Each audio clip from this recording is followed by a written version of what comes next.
इस्रायलच्या हैफामधील तेल शुद्धीकरण केंद्रावरती इराणचा हल्ला।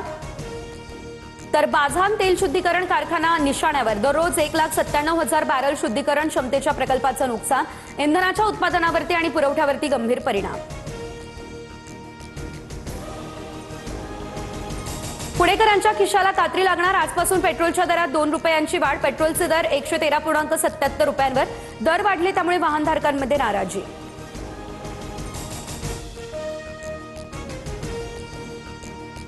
इराणवरती हल्ले झाले, आपण इराणला साथ द्यायला हवी होती। पंतप्रधान मोदींचं मौन भविष्यात अडचणीचं ठरेल। इराण संदर्भातल्या भूमिकेवरून राज ठाकरे यांची टीका।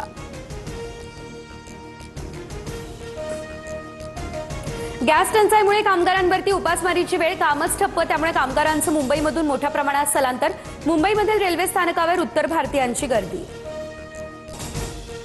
अमेरिका इराण युद्धाचा शेअर बाजाराला फटका। सेन्सेक्स 2,497 अंकांनी कोसळला, तर निफ्टीमध्ये 775 अंकांची घसरण झाली। एका दिवसात गुंतवणूकदारांचे 13 लाख कोटी रुपये बुडाले।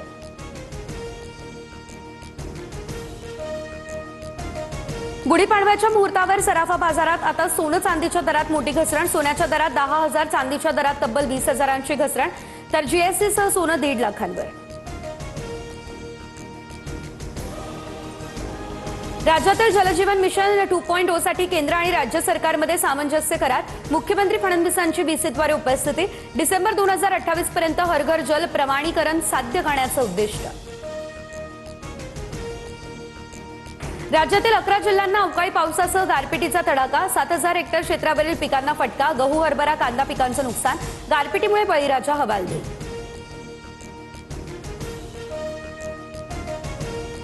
विदर्भातील काही जिल्ह्यांमध्ये आज पावसाचा येलो अलर्ट। काही विजांच्या कडकडाटासह हलक्या पावसाची शक्यता।